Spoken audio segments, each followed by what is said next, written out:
गया और वो आकाश में उड़ गया। आज का जो नौजवान है ये साइंसवादी है, ये हमारी भौतिकवादी और जो हमारी धार्मिक आध्यात्मिक बात को नहीं मानेगा। इसको तुम साइंस के द्वारा अध्यात्म को मनवाएगा तो मानेगा। जैसे मैं सूर्य को जल देख करके मैं हर बीमारी का इलाज कर देता हूँ। बताओ कैसे? कैसे बाबा? सूर्य उदय हो रहा है, ये जैसे सूर्य मान लो इसको जी, और मैं यहाँ खड़ा हूँ तो हम दोनों एक ही डिग्री पर हैं जी, सीधा। इसकी जो किरण आ रही है वो सीधी आएगी। जी, मैंने स्नान किया, जी, मेरा बदन गीला है जी, और मैंने तांबे के लोटे में जल भरा तो तांबा कॉपर है, कॉपर में जब जल भर दिया तो कॉपर वाटर हो गया। राइट। और मैं अपने सिर के ऊपर से गिराया जी, और सूर्य का प्रकाश उसमें विटामिन डी रेडियम को लेकर टकराया जी, तो क्या बनेगा? रेनबो बनेगा, इंद्रधनुष बनेगा, 7 कलर बनेंगे जो हमारे 7 कहते सूर्य के 7 घोड़े हैं। अब उसमें जो हरा रंग है क्लोरोफिल का है, जो पत्तियों में पाई जाती है, विटामिन डी और रेडियम से लैस है। वो मेरे मस्तक पे, मेरी आंख पे, मेरे कंठ पे, मेरे हृदय पे, मेरे फेफड़े पे, मेरे लीवर पे, मेरे पित्त पे, मेरे आमाशय पे, मेरे गुर्दों पे जब वो गिरेगा क्या करेगा? ऐसे 6 रंग कलर और बचे हैं, बैंगनी है, ऑरेंज है, नीला है। तो ये क्या करेंगे? किस चीज के प्रतीक है? जब हरा रंग क्लोरोफिल का है और डॉक्टर कहता हरी पत्तियां खाओ, सब्जियां खाओ, उसमें आपको आयरन मिलेगा। तो अब वो जो विटामिन डी से जो हरा रंग पैदा हुआ है सूर्य की किरण से कॉपर वाटर में, वो क्या करेगा? कोई वैज्ञानिक बताए तो सही मुझे। एक अमेरिका का चेला है, एक रूस का है, वो मेरे भक्त बने हुए हैं। हरिद्वार में क्या वो कोई जल दे रहा होगा सूर्य को, वो भी अपने ऐसे से फेंक रहा है, मैं बैठा देख रहा हूँ ये क्या कर रहा है। मैंने उसको बुलाया तो मैंने यही फार्मूला उसको समझाया। वो मेरा शिष्य बन गया, बोला ओ ये तो साइंस। मस्तिष्क पर तिलक क्यों लगाते हो इस जगह पर? पहले लगता है पीला, फिर लगता है लाल, फिर लगता है सफेद। 3 कलर क्यों लगते हैं? काला क्यों नहीं लगता? चौराहे पे 3 बत्तियां हैं, जी देखा होगा। जी। लाल क्यों है? फॉर डेंजर स्टॉप, खतरा है, या डेंजर, खड़े हो जाओ, खतरा है। जी। पीला देखो, चलना नहीं है, हाँ, देखो रेडी रहो, देखो। और सफेद चल, सफेद तो हाँ, चावल लगा रखे ना मैंने सफेद, हाँ, वहाँ हरा है, वहाँ हरा है, रेडी टू गो। हरा गो है। सफेद अगर युद्ध हो रहा है, गोलियां चल रही, सफेद झंडा लहरा दिया जाए, पीस, शांति का प्रतीक है। चावल ठंडा होता है। और हमारी यहाँ पर सुषमणा नाम की नाड़ी है जी। लाल कलर है कि तुम इस योग सहयोग में आके तुम बैठ सकते हो कि नहीं? ये माहौल तुम्हारे योग्य है या नहीं? या जुआ चल रहा है, या शराब पी जा रही है, क्या तुम बैठ सकती हो? देखो पीला कलर है, देखो, आना नहीं, जाना नहीं, देखो। ओ खतरा है या ठीक नहीं है, चलो। और सफेद शांति जी, क्या है? शांति है, बैठ सकते हैं। तो ये हमारी जो है संस्कृति में एक वैज्ञानिक है। जब हम खाते हैं गैस बनती है, तो चावल जब पानी में भीगे बाद ठंडा हो जाता है और हमारी सुषुम्ना नाड़ी पर जब लग गया है तो उस नाड़ी को ठंडा करने लग गया है। उस नाड़ी से कोई गर्म गैस को ऊपर चढ़ने नहीं देगा। और हमारे सिर ब्रह्मांड में, हमारे सिर के अंदर कोई ऐसी वायु गैस जाकर तुम्हारे सिर को परेशान नहीं कर सकता है। तो मेरे पास जितने हमारे शास्त्र पुराण ग्रंथ हैं ये साइंस है। मैं साइंस के द्वारा इन वैज्ञानिकों को समझा सकता हूँ और रगड़ा सकता हूँ। कहा जाता है कि नागा बाबा जो हैं वो कुंभ मेले के बाद विलुप्त हो जाते हैं, ऐसा कुछ है क्या? ऐसा नहीं है। जैसे हम गंगोत्री धाम हिमालय में रहते हैं जी, वहाँ मुझे हिमालय पसंद आया जी। क्यों?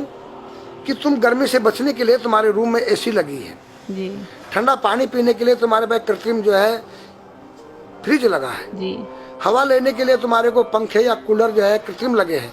लेकिन भोलेनाथ बाबा ने मेरे लिए नेचुरल एसी लगा रखी है और नेचुरल फ्रिज लगाया है, नेचुरल पंखे लगे हैं।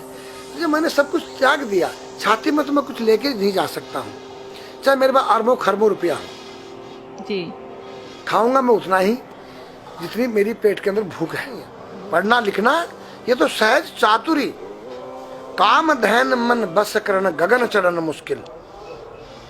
काम धैन मतलब अपने वीर्य को कंट्रोल करना, अपने मन को कंट्रोल करना और अपने प्राण को ब्रह्मांड में यहाँ ले जाना। ये खोपड़ी क्या है? ब्रह्मांड है। उसको कहते हैं समाधि। सारे शरीर के प्राणों इकट्ठा करके इस ब्रह्मांड में मस्तिष्क में ले जाके बैठ जाना, जिसको ब्रह्मरंध्र कहते हैं, उस गुफा के अंदर। ये 3 वस्तु मुश्किल है, बाकी सब आसान है। अपरिग्रह मतलब उतना रखो जितना तुम्हें आवश्यकता है, अधिक मत रखो। अब तुम अष्टांग योग जो है पतंजलि लगा रहे हो और व्यापार बिजनेस चालू है, मेरी दूध को ले लो, टूथपेस्ट ले लो, अब मेरा आयुर्वेदिक अंडरवियर आ गया है। मैंने बोला वो कैसा है कि मैंने गंगा जल में जड़ी बूटे के रस में धागे भिगोए थे तब बनाया था। और मेरा दावा है कोई कितना योग कर ले कोई स्वस्थ नहीं रह सकता है, क्यों? खान पीन तुम्हारा केमिकल, वायु में तुम्हारा केमिकल, पानी में तुम्हारा केमिकल। अब जो तुम आरओ का पानी नहीं पी रहे हो उसके पानी के गुण ही नष्ट हो गए सब उसमें। उत्तर को सिर करके सोना क्यों मना किया है साइंस ने? हमारे शास्त्र मना करते हैं। हम उत्तर को सिर करके सोएंगे, दक्षिण को पैर करके। हम जब उठेंगे तो हमारी दृष्टि कहाँ? दक्षिण की तरफ जाती है। दक्षिण में यम का वास होता है। और जब दक्षिण को सिर करके सोएंगे तो हमारा मुंह उत्तर को जाएगा। उत्तर हिमालय है, भगवान शिव का कैलाश है। साइंस कहता है कि पृथ्वी के उत्तर ध्रुव दक्षिण ध्रुव है। पृथ्वी कैसी है पता है? तेरा सिर, सेम तेरा चेहरा 23.5 डिग्री के अंश पर है। ये थोड़ी सी चुटिया नाप लेना अपनी प्रकार लेकर के। तुम भी नाप लेना, तुम भी नाप लेना, मैं भी नाप लूँ चाहे। ये थोड़ी सी चुटिया 90 पर नहीं है, ऐसे तिरछी झुकी हुई है। ये चुटिया ये थोड़ी है, 66.5 डिग्री कोण बनाती है। तो ये जो चुंबकीय मैग्नेट पावर है उत्तर से नॉर्थ से साउथ तक, हम जब सिर उत्तर की तरफ करेंगे तो ये नॉर्थ है, वो नॉर्थ है, नॉर्थ को नॉर्थ धक्का मारेगा तो तुम्हारे दिमाग में और तुम्हारे हार्ट में डिस्प्रोजन होगा और बैलेंस बिगाड़ेगा। इसलिए साइंस में कहता है कि उत्तर की ओर सिर मत करो, और हमारे शास्त्र भी कहते हैं कि उधर मत करो, नीचे उधर दक्षिण की तरफ यम का वास है, उनकी तरफ दृष्टि पड़ती उठते ही। मतलब एक कहने का फर्क है, एक चीज एक ही है। आज हमारे पास योग की विद्या थी वो गायब हो चुकी है।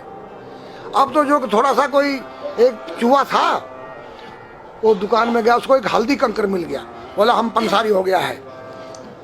हल्दी मिल जाने से पंसारी बन गया। जो पीटी स्कूल में कभी किया होगा आप लोगों ने, पढ़ा होगा स्कूल में, उसी को योग कह रहे हैं। योग क्या है? भगवान कृष्ण के पास था, उज्जैन गए थे संदीपनी ऋषि के पास सीखने के लिए। एक ही समय में 16,808 रावणों के साथ बात कर रहे हैं, अलग अलग रूप। योग से अनेक रूप बन सकते हैं।